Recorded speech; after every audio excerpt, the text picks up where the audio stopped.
They are one of the richest families in the world.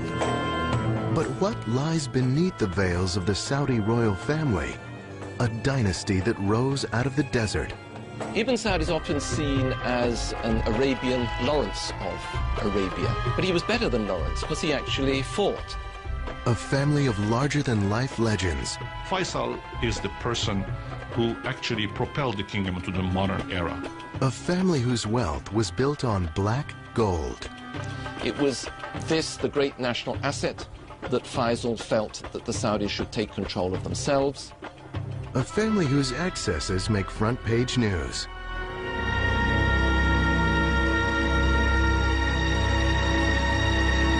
The Saudi royal family has been an American ally for over 70 years.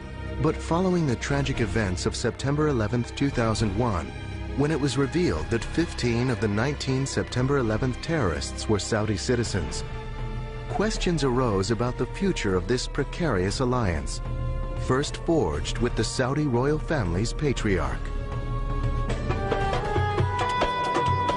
In the deserts of the Arabian Peninsula, rife with warring Bedouin tribes, rose a man who would conquer an empire the size of Western Europe. Handsome and charismatic, Abdulaziz bin Rahman al Saud, also known as Ibn Saud, might have stepped right out of the Arabian Nights. A man of great physical stature, at 6'4" tall, he towered over most of his Bedouin brothers and was a fierce warrior.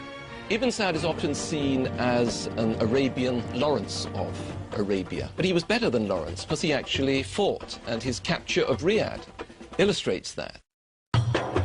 Ibn Saud was 26 when he engaged in the campaign that would define his early career. The battle to recapture the town of Riyadh, which had been lost by his father to the neighboring Rashid tribe a decade earlier. In the pre-dawn hours of January 16, 1902, Ibn Saud and his warriors attacked the Riyadh fort and killed the governor. The garrison quickly surrendered, and Ibn Saud reclaimed his patrimony. But Ibn Saud wanted more than to be the ruler of a small town. He was a visionary who dreamt of uniting the constantly warring Bedouin tribes into one nation. Talking around the campfires, the Bedouin liked to joke about Ibn Saud. They said he's got two swords, a sword of steel, the one with which he conquered, and the sword of flesh, which he used once he'd conquered, and would marry the chief daughters of the tribe that he'd conquered, and thus bring that tribe physically into the union of the Saudi family. Ibn Saud would wed 22 wives and father 45 sons, 35 of whom lived through his lifetime. Ibn Saud's other means of ensuring loyalty were insisting that those he conquered become devout followers of the strict Wahhabi Islamic sect. They're the strictest section of Sunni Islam. Until the 30s and 40s, they didn't wear silk, they didn't have flowers in their gardens, they would never use perfume. They were Puritan, they were desert people, and they loved him. They had this fierce religious ideology, the willingness on the part of the Ikhwan, the brotherhood as they were called, to die in battle. Almost a willingness, a wish to die in battle because they believed they were fighting a holy war. With the Ikhwan, Ibn Saud was able to conquer an area greater than Western Europe. In the early 20s, Abdulaziz al-Saud was able to really take the ideology of Wahhabism, and we might consider today that's the ideology of militant Islam, and to really make it into a political force in order to pull the tribes of Saudi Arabia together. His successes were great, but there would be deep personal losses too. In 1919, at the end of the First World War, Saudi Arabia was struck, as most of the rest of the world was, by the terrible influenza epidemic. They couldn't get medical supplies to Riyadh fast enough to save his wife, one of his most dearly beloved wives, and also his son, Turki, who was particularly admired by everybody who knew him as a future leader. It was a devastating loss. Yet having survived the epidemic himself, Ibn Saud was even more determined to complete his conquest. In 1926, he took possession of Mecca and Medina, the two holiest sites in Islam. This provided him with an important source of revenue, fees from the annual pilgrimage to Mecca called the Hajj. He charged Muslims to make the Hajj to Mecca. They had to pay a fee to be allowed into Saudi Arabia, and that's how he lived, frugally. By 1932, Ibn Saud had conquered the vast territory between the Red Sea and the Persian Gulf. He would name it after his family, Saudi Arabia, and proclaim himself king. However, the Great Depression of the early 30s put Ibn Saud's new kingdom in jeopardy. He watched as revenues from the Hajj dwindled. Far fewer Muslims could now afford the pilgrimage to Mecca. In 1933, when Ibn Saud was desperate for money, he was approached by a representative of the Standard Oil Company of California, offering to pay him $170,000 in gold to drill for oil. Ibn Saud actually said to the British ambassador at the time, "What do you think? Should I take this money?" And the British ambassador said, "Yes, take it, because there's no oil there anyway. They're paying you, these stupid Americans, money for nothing." He summoned someone, asked him about the oil well that was discovered, was told how much oil it was producing and what the oil was worth, and he asked, "Are we going to discover more?" And the other fellow, smiling, told him they're going to discover hundreds more. And he looked at him and said, "Cap it.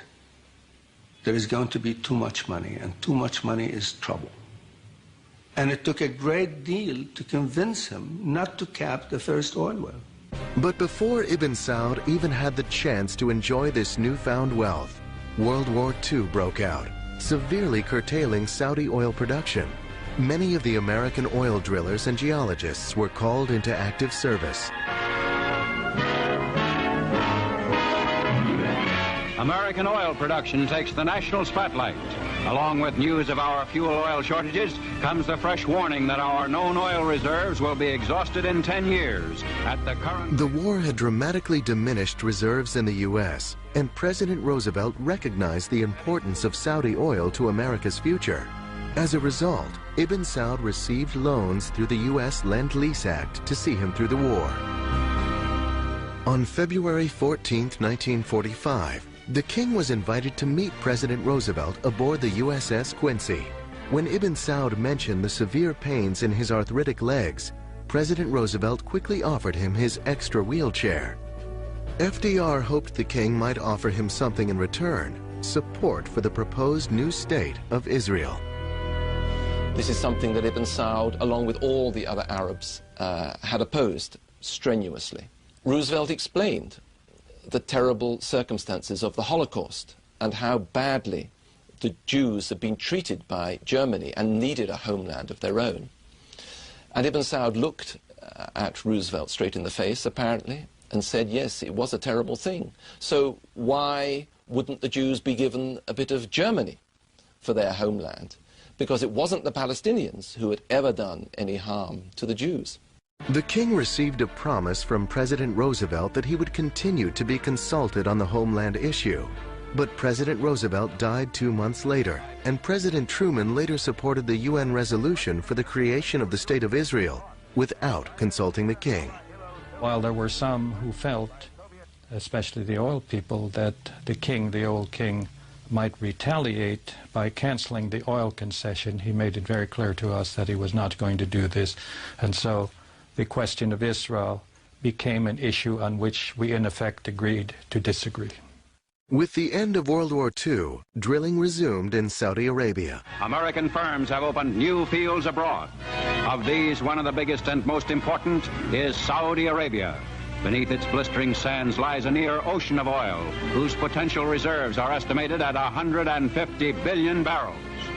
Standard Oil of California joined Texaco and Standard Oil of New Jersey and New York to form Aramco, the Arabian American Oil Company.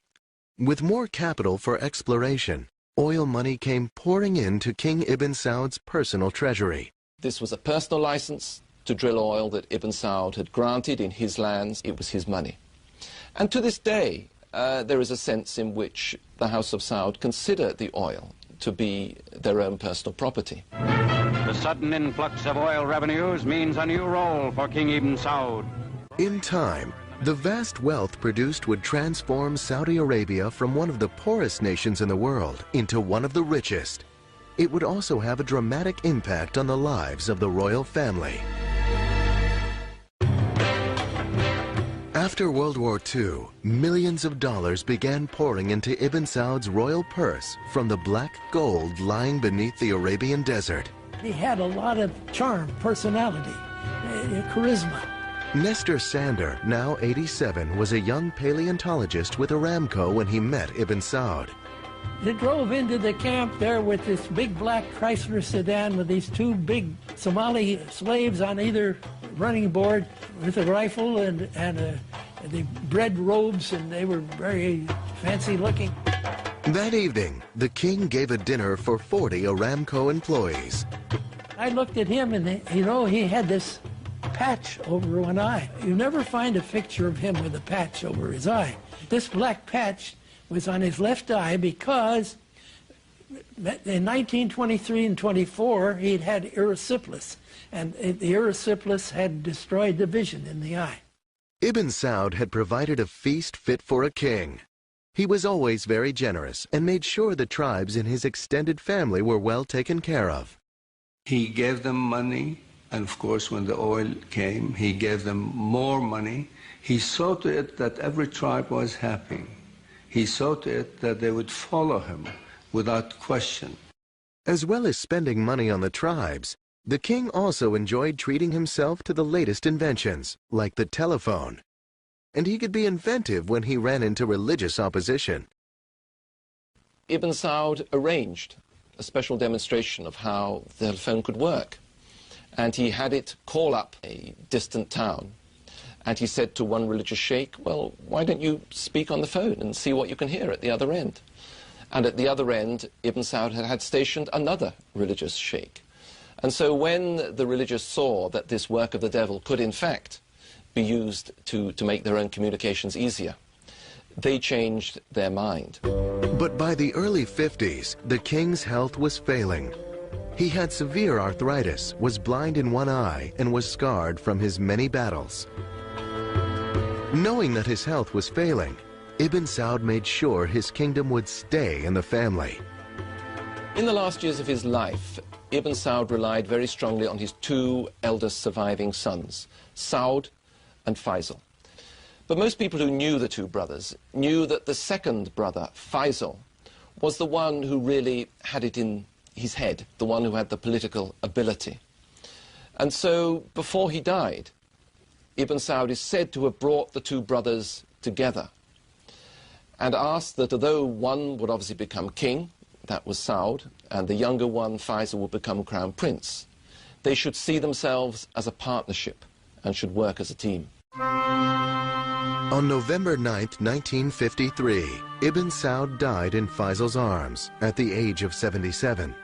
He was laid to rest in a simple, unmarked grave in keeping with Wahhabi tradition, which prohibits elaborate rituals. The simplest of ceremonies for a man they called the Lion of the Desert. He wanted to attain modernity for his people while keeping his society as it was in the earliest days of Islam. This is a tall order, but it's a formula that he perfected and that enabled Saudi Arabia to maintain its puritanical religion and at the same time accept modernity that has come through to this day, I believe. And I think that was it showed amazing vision on his part. Yet only a decade later, his son, King Saud, would come dangerously close to destroying everything his father had achieved.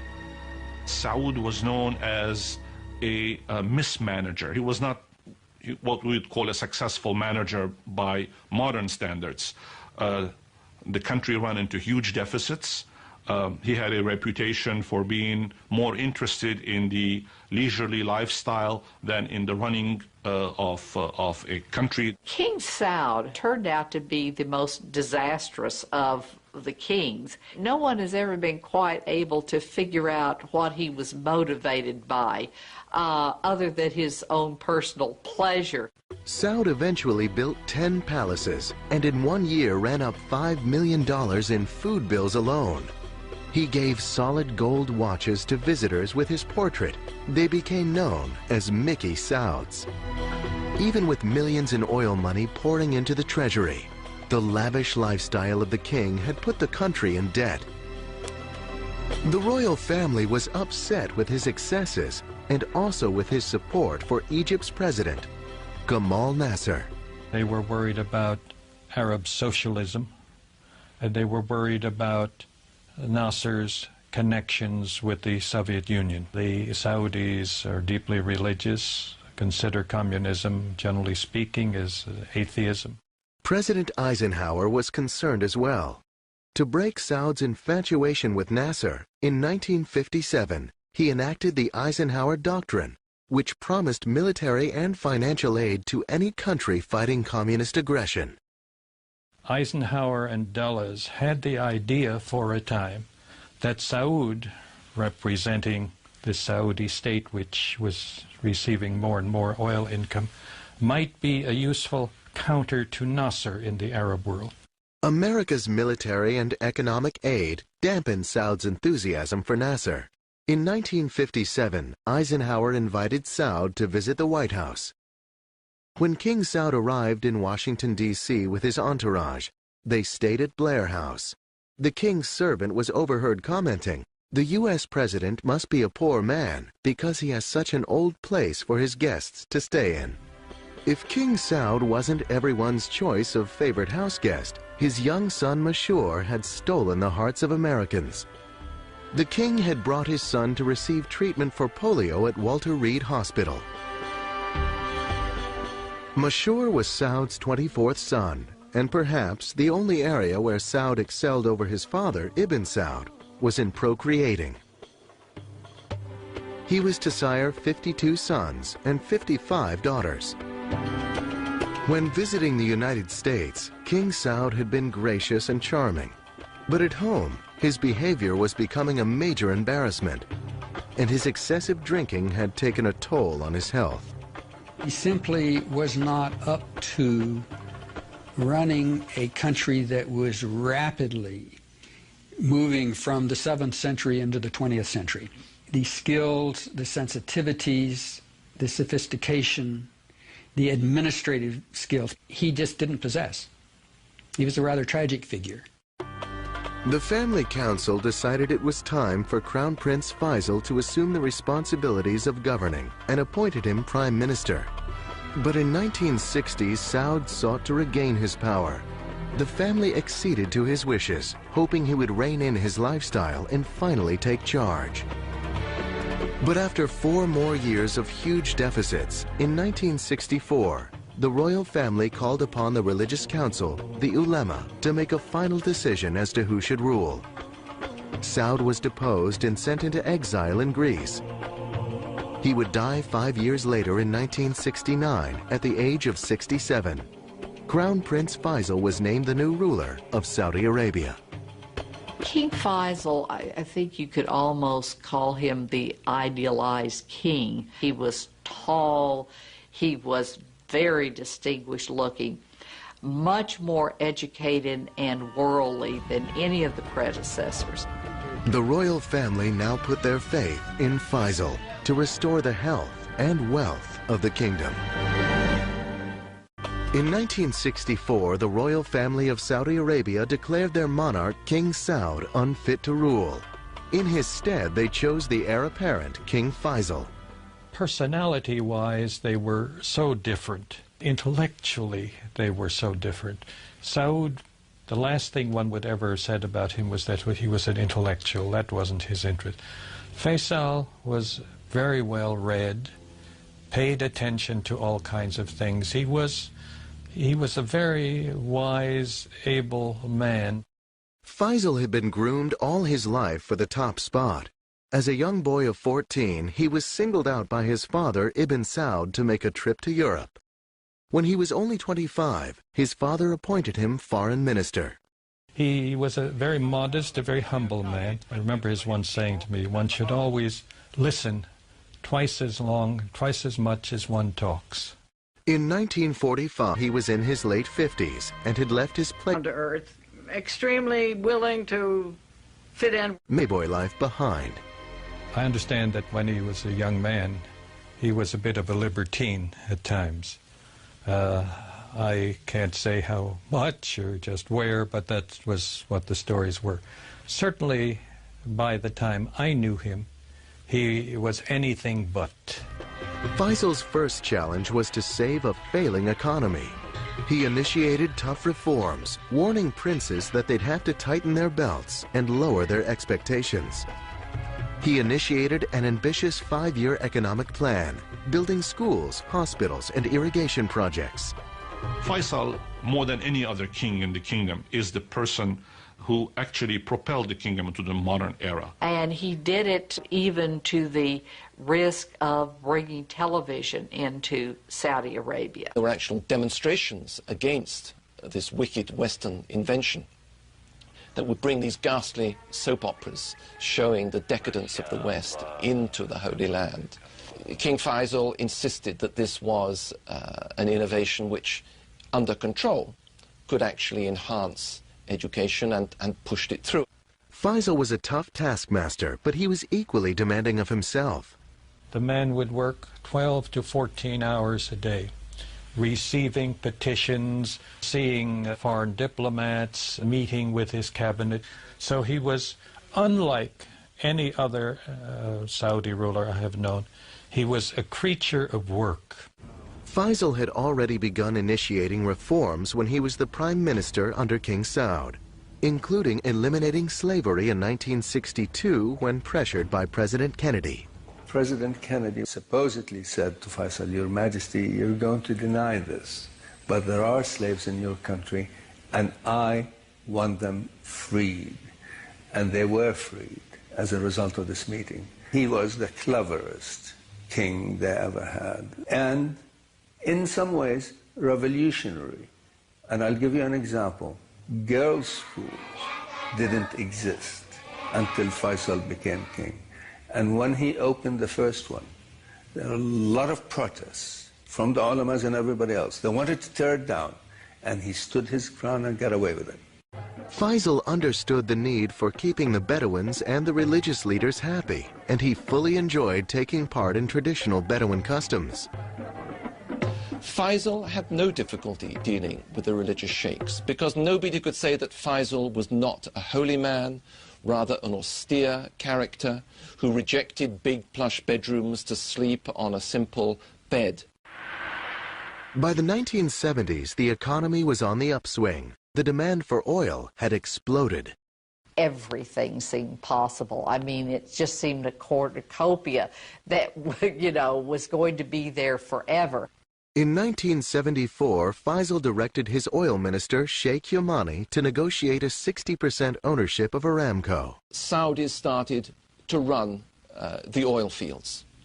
It was this, the great national asset, that Faisal felt that the Saudis should take control of themselves. It jerked Saudi Arabia out of this medieval past and threw them onto the center of the world stage because they were producing so much oil, so much money was coming in that they had to spend this money in order to keep the international economy going. Saudi Arabia seemed an oasis of prosperity and tranquility in the volatile area of the Middle East. In 1967, the six-day Arab-Israeli War broke out. He felt very deeply about Israel, very strongly about that. He always insisted he was not anti-Semitic, anti-Jewish, but he was anti-Israel. Again in 1973, fighting erupted. Egypt and Syria attacked Israel. During the hostilities, President Nixon promised Faisal he would be even-handed, but then approved a $2.2 billion military aid package to Israel. Faisal was furious.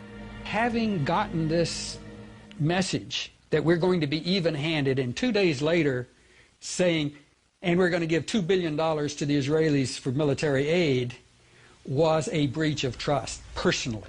I think he took it as a personal breach of trust and reacted accordingly. And it was at that point that something in Faisal snapped, and he gave way to a very strong feeling that was generated by those around him, that the power of oil held by the Arabs should actually be used in this war. On his initiative, Saudi Arabia and the other OPEC nations declared an oil embargo against the United States. It was the only card he had to play. It was the only weapon he had in his arsenal that he thought would make an impact on America. Now, it did make a big economic impact on America, but it certainly didn't change American policy. In 1975, Faisal was at the height of his popularity throughout the Arab world. Then, on March 25th, he attended his weekly majlis, or public audience for those petitioning the king for favors. Suddenly, a young man rushed towards him. A gun discharged, and the king slumped forward. Faisal had been assassinated. The assassin, Faisal bin Musaid, was King Faisal's own nephew, seeking revenge for his brother's death. The assassin was the brother of a rather unstable prince who had been involved in demonstrations against the new television stations. Faisal had ordered troops to suppress these demonstrations. They had exceeded their warrant. They had shot a number of the demonstrators, including this young man. I was so horrified, still am, to think a man of that caliber, a man of that dream, a man of that desire to make things better, had to reach such a horrible ending. When Faisal was killed, Saudi Arabia genuinely went into mourning. You know, the man who made sense and finally became king is gone. They knew nothing like him from within the family. They respected him. Only 3 months before he was killed, Time magazine had named King Faisal Man of the Year. Faisal's murder was the second severe shock to the House of Saud in only a decade. The royal family once again had to decide who should lead this vast and complex country.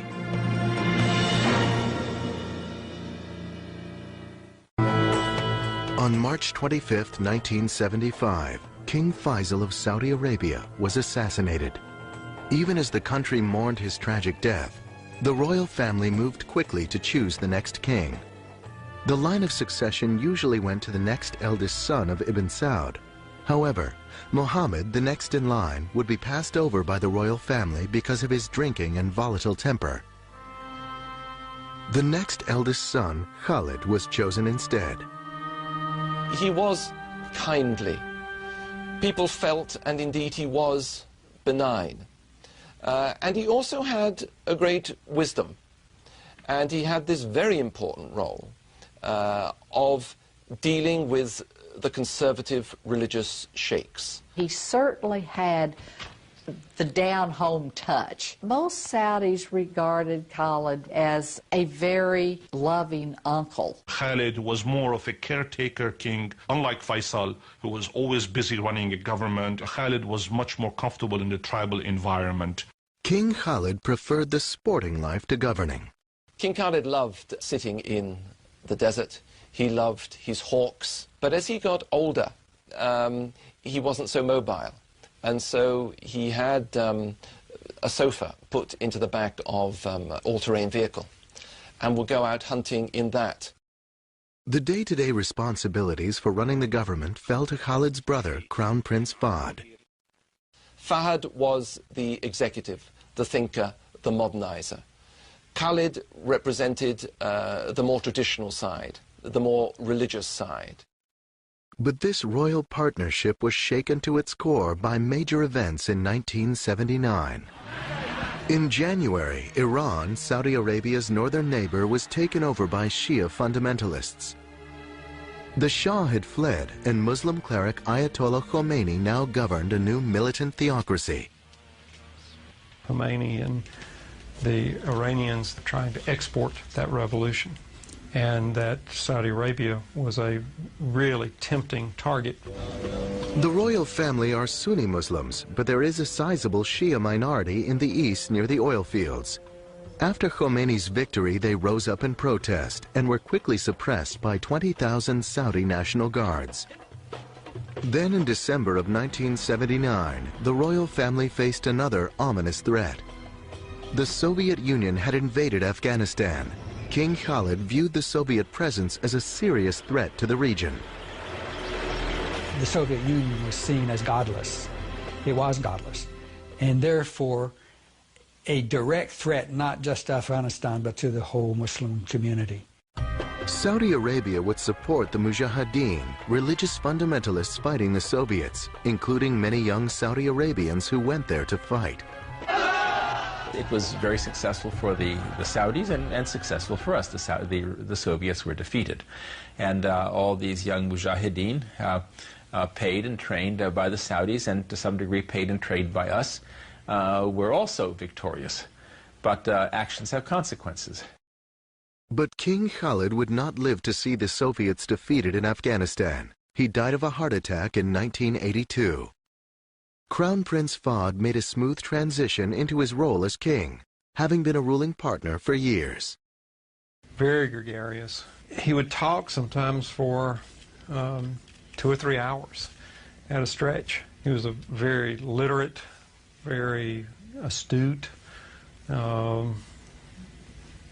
person in terms of his knowledge of the world, in terms of his grasp of the diplomacy at the moment. But one of Fahd's major challenges was facing him right at home.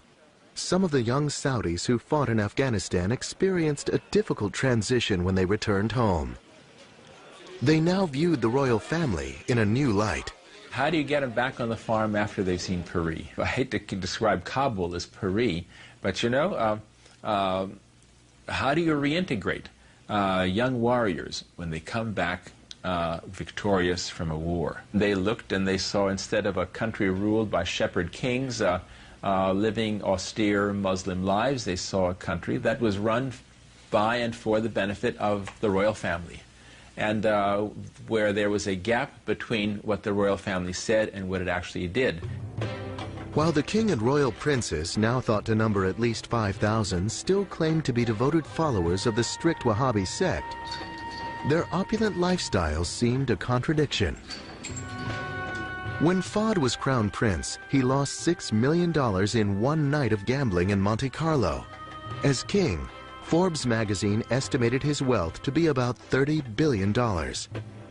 He built several palaces, but his favorite getaway would be an expansive estate in Marbella, Spain, with 2 yachts moored offshore for partying. But the good life does have a price.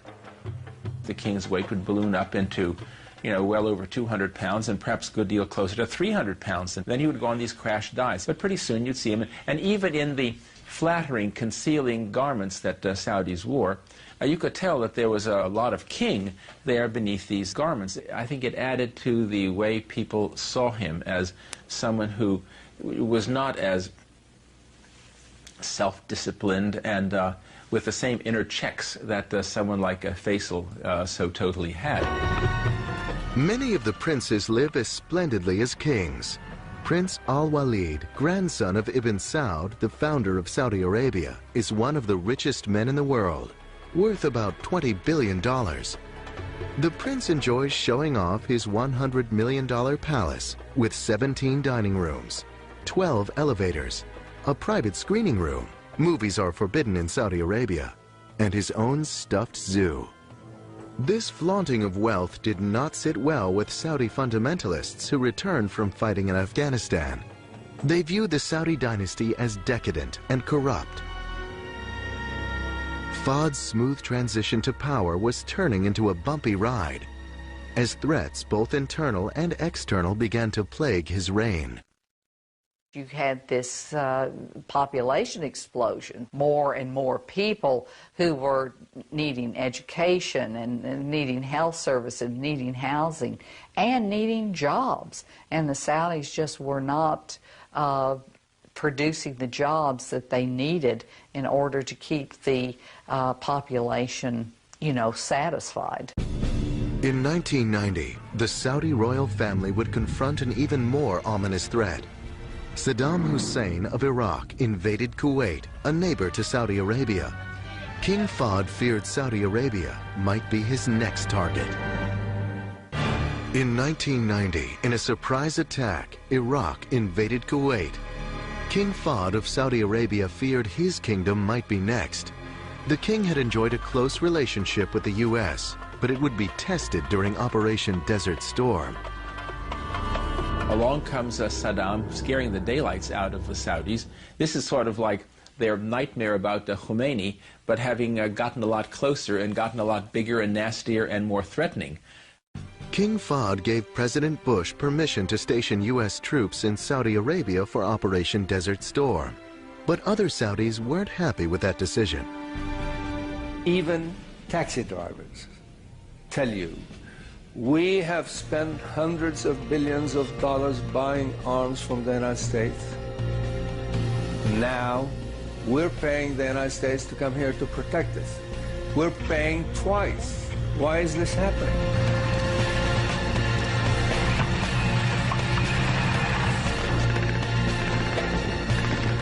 After Iraq's defeat, 5,000 American soldiers remained behind in Saudi Arabia. Muslim clerics and international terrorist Osama bin Laden would angrily denounce the royal family for allowing these infidels to remain on Muslim soil. Saudis had always had a real fear and resentment of an American military presence in Saudi Arabia for two reasons. One, they are xenophobic, and the idea of armed foreigners in the country was very disquieting to them. Another thing that was of grave concern to them was that they consider Saudi Arabia to be sacred soil because it is the place where Mecca and Medina are. In November 1995, angry rhetoric turned to violence. A U.S. training mission in Riyadh was bombed, killing 5 Americans. The following year, another devastating attack. A U.S. military housing complex in Dhahran. 19 Americans were killed. King Fahd claimed to have found and executed the guilty terrorists, but FBI agents complained that they hadn't been given access to the investigations. There was now a decided chill in relations between the United States and Saudi Arabia. Internally, King Fahd faced other problems. He had anteed up the major tab for Desert Storm, about $55 billion, and the economy was suffering. Yet he chose not to cut back on princely stipends or commissions. Rather than reining in the royal family, he more or less just let them run wild. I think Fahd really was breaking the commitment to what I might call social justice in Saudi Arabia and allowing the elites to amass great wealth.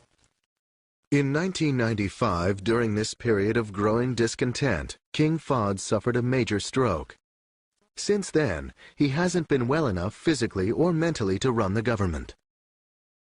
Crown Prince Abdullah has been running the government and will become the next ruler of Saudi Arabia when Fahd dies. Abdullah is the right man at the right time. He has maintained his ties to the traditionalists. He is very well respected by all Saudis as being pious, uncorrupted, and he has really stepped in and began to, cut down on the prerogatives of the royal family. Abdullah is well aware of the challenges facing him at home. And internationally, Saudi policies were being questioned since the revelation that 15 of the 19 terrorists who attacked on 9/11 were Saudi citizens. In 2002, families of those who perished brought a $1 trillion lawsuit against Arab banks, charitable organizations, and 3 Saudi royal princes, including Prince Sultan, the defense minister, and Prince Turki Al Faisal, ambassador to Britain. The lawsuit charged that they had supported terrorist groups like Al-Qaeda, responsible for the attack on the World Trade Center and the Pentagon.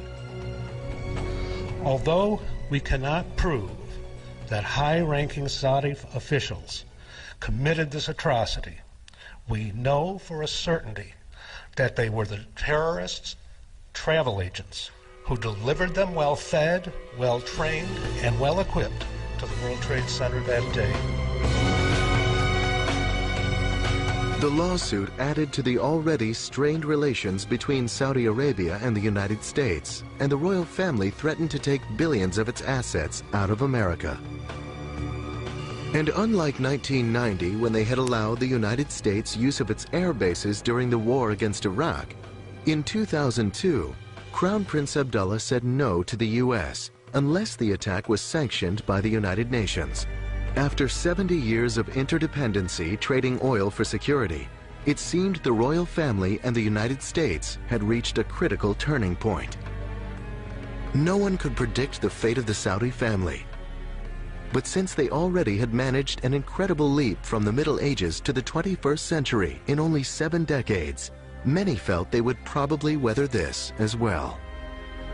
This is a vibrant society. It has its problems, like all societies in the world, but it is not a failed society. It is experiencing growing pains, but it is a society that will certainly endure.